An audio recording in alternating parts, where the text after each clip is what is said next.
autism is almost exclusively caused by immunizations. The government keeps telling you it's not. Well, guess what? I work in the schools. I'm in schools all across the country, and I have yet, not to say they don't exist, but my argument is they almost don't exist. I have yet to find a black child who has never been immunized who is also autistic. Welcome to Spoken. This is your host, Lionel King. I'm sitting here with the esteemed child psychologist, world-renowned child psychologist, Dr. Umar Johnson. Thank you and welcome to our show. Thank you, sir. It's an honor to be here. Absolutely. But let's just get right into the interview. My first question to you is, what is the psycho-academic war against black children in America? The psycho-academic war against black boys is a 5-stage rites of passage system that the American social order has created, white supremacy, to ensure that most, if not all, black men are exterminated from the face of this planet before they reach the age of 35. The first stage in that war is miseducation. The goal of miseducation is to teach the black boy to hate himself, to love white culture, and if possible, to effeminize, homosexualize, and special educate that black boy. Stage 2 is psychiatric medication.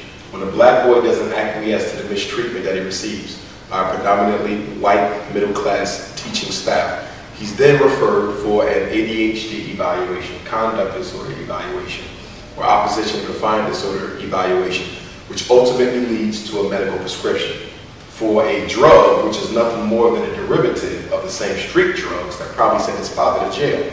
Stage 3 is juvenile incarceration. When the drug doesn't work, the black boy still doesn't acquiesce to the demand and oppression of white supremacy, he's then arrested, incarcerated, put in juvenile hall. He comes out of juvenile hall, now he's frustrated, he's isolated. He comes to realize that the American social order has effectively marginalized him and reduced his life to that of a statistic. He then becomes angry, and that leads to black-on-black homicide, or self-inflicted homicide, which is what we call suicide. The rate of suicide for black males has been going through the roof. More black men have been committing suicide than ever before in America's history, but this isn't being reported on television. And the reason it's not being reported is because a black man hurting himself is of no concern to the American social order. In fact, it's a benefit, self-inflicted homicide. So those are your 5 stages in the psychoacademic war. My job is to try to fight and equip parents, educate parents, community members, community activists, and black boys themselves to not have to end up being a statistic to the psychoacademic war. Now, how do we as lay people who are not psychologists, how do we recognize these stages and what can we do to maybe combat them in our own way? Largely by using our common sense. If something don't feel right, it normally isn't right. You know, I hear parents say all the time that I didn't think anything was wrong with my son in the first place. I didn't think he had ADHD in the first place. I didn't think he needed special class in the first place. I didn't think he needed medication in the first place. So why did you then go along with the request for the evaluation and the medicine? Here's the problem. We have a bad habit of giving white racism the benefit of the doubt. The benefit of the doubt is killing our children. We give the principal the benefit of the doubt. We give the teacher the benefit of the doubt. And by benefit of the doubt, what I mean is we tend to assume that they have the best interest of our child at heart when they don't.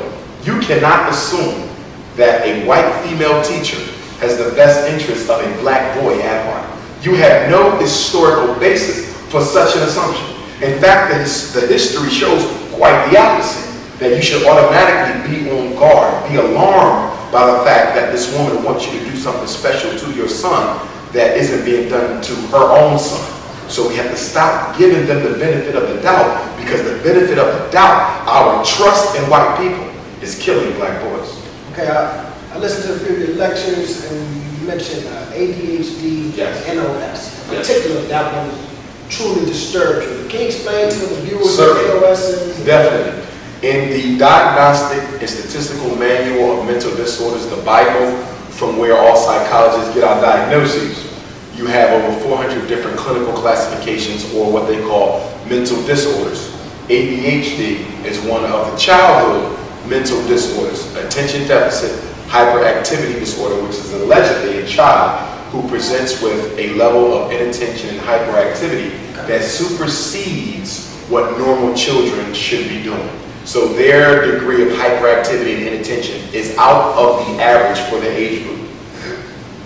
ADHD NOS is a special ADHD, which basically says that even though the child does not meet criteria for the other 3 categories of ADHD, they don't meet criteria for ADHD primarily hyperactive, they don't meet criteria for ADHD primarily inattentive, and they don't meet criteria for ADHD combined with symptoms of hyperactivity and inattention. They don't meet it. However, they set up a loophole called Not Otherwise Specified, NOS, which allows you to still diagnose a black boy or black girl with ADHD, even though they don't meet the criteria for the disorder. You can still give them the diagnosis as long as you label it NOS. Where was ADHD 50 years ago?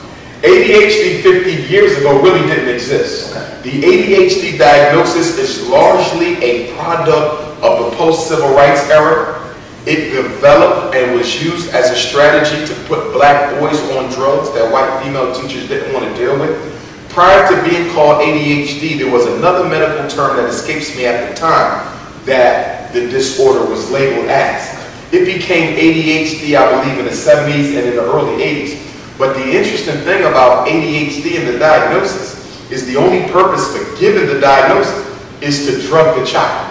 There is no other reason for that label. If someone says they want your child tested for ADHD, they are also telling you, although not directly, we want him on medicine.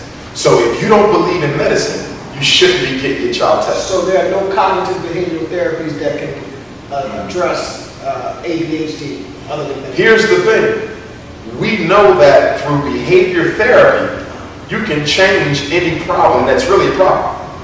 But in order to do it, you have to put forth effort. You have to be vigilant. You have to be a good recorder of the behavior. You have to be very vested in the child because you have to teach them new ways of acting, new habits. You can change behavior without drugs. The problem is teachers are not taught how, nor are they made to change the behavior without the drug. You follow me? So let's say we both have a boy with ADHD, this label that I don't really ascribe to. I love my son. I'm going to work with him. There's going to be consequences and there's going to be rewards based on his behavior. I'm going to teach him how to behave based on how I respond to misbehavior. You got other things to do. You're working 3 jobs. You're too lazy, or you're not interested, or you don't believe you can help the child learn a new way of acting. You're just going to give him the drugs. A year from now, my son will know how to act. And he will know how to act forever because I taught him a new habit. And every black boy has to learn how to make it in the world. So they have to learn self-discipline. I'm going to teach my son that. You never taught your son that. Instead, you opted for the medication. So your son is going to be on drugs, okay, up until he graduates from high school. My son never took drugs and the behavior changed. So in 1 year, my son is exactly as he's supposed to be because I taught him how to act. You didn't feel like teaching your son how to act. So that means he's going to be on drugs until he no longer needs school. Okay, now do you know if there's a relationship between psych meds and street meds? After a child has been on psych meds, he's 18, now he's out of high school, he no longer needs these psych drugs to in school. Is there a relationship between the psych meds and maybe marijuana? Yes, indeed. In fact, I wouldn't even call it a relationship. I would say that they are identical substances. Okay. All brain drugs are psychotropic medicines. Crack cocaine is a psychotropic medicine. Opium is a psychotropic medicine. Ritalin, Strattera, Cyclin, Adderall, Prozac, the opium, dope, these are all psychotropic medicines, which is a chemical that you put into the body that causes a chemical reaction in the brain which changes thought, behavior, and feeling. Crack and Ritalin both do the same thing. Opium and Cyclin both do the same thing. They are psychotropic drugs. America has labeled some legal and labeled some illegal, which makes us think they're different. But you'll find that many of America's drug companies at one time once sold illegal drugs right next to the legal drugs. Every drug that is illegal in America was once legal. Cocaine, opium, heroin, marijuana, everything that's illegal was once legal. They simply choose what's going to be legal and illegal based on how they can use it to feed the mass incarceration of black males. Okay, you touched on a good point. Is there a relationship between the psych drugs and incarceration? Oh, very much so. We found, and I've had a white professor say this in one of my classes, it is clear that about 25% of street violence is directly attributable to side effects of psychiatric medicine. Most psychotropics, remember this is a chemical that's messing with brain process. You really shouldn't be fooling with the brain, especially with these types of reasons. And one thing about drugs is what? All drugs we know, you cannot localize its impact in the body. When you take a drug for anything, a cold, flu, ADHD, depression, it not only works on that problem, but it's going to work on things that you don't need it to work on, which means it has side effects. All drugs have side effects because you can't localize its impact. So what happens is one of the side effects of psychotropics by messing with brain chemistry is it can heighten aggression, it can heighten anger, it can heighten homicidal tendencies, and it can heighten suicidal tendencies as well. So basically what you have is a situation where we're talking about a rising tide on black male violence, which was always a problem, but has gotten worse since psychotropic drugs have been introduced into black boys' populations. So when you look at the rising tide of black on black crime, and you look at the rising tide of black boys taking psychiatric medicines approved by white people, you see that there's an inverse, there is a correlation there. That's because some of the violence, not all or most, but a measurable percentage of the black on black crime is directly related to side effects of the drugs. Okay. Let's get into some of these diagnoses. I believe I heard you say that babies are going to clinics being diagnosed without any CAT scans, and being diagnosed with brain-based neurological diseases without actually checking to see if they have lesions or touch me. We have to ask ourselves, who benefits from children being diagnosed so young with mental disorders? Who benefits? The drug companies benefit. The mental health establishment benefits because now they can provide therapy, case management, one-to-one aids, wraparound, emergency psychiatric care. It's about money. It ain't about helping the children. You can't show me one child who's been diagnosed with ADHD with a label helping. You can't show me one child who's been diagnosed with a conduct disorder. You can't show me one child prescribed a psychiatric medication who was helped as a result of the label or the drug.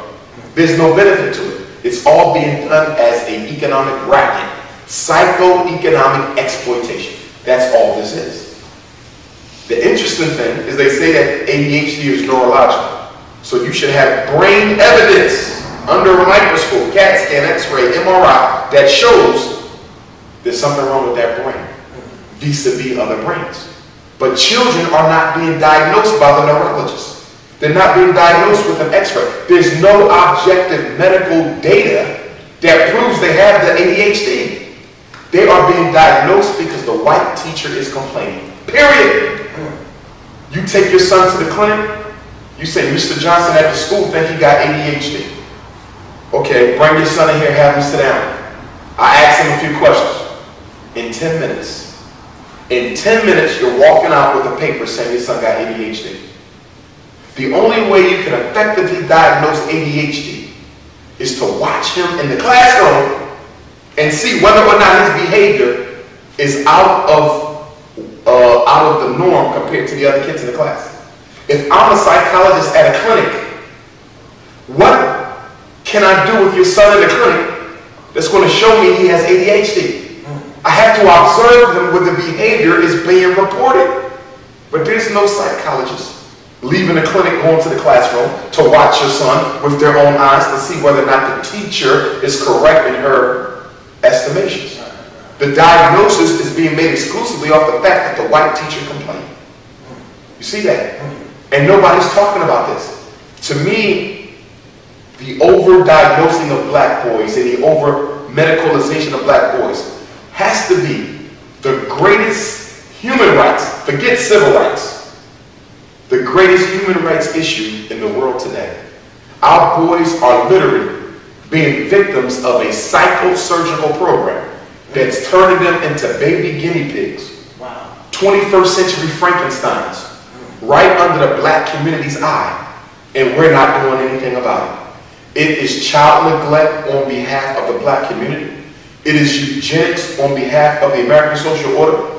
It is a crime on behalf of the educational system, because the whole psychiatric ADHD movement is being driven by the school. So people who are not even trained in mental health, principals and teachers, who don't even know the diagnostic criteria for ADHD, are the ones responsible for our children being put on drugs.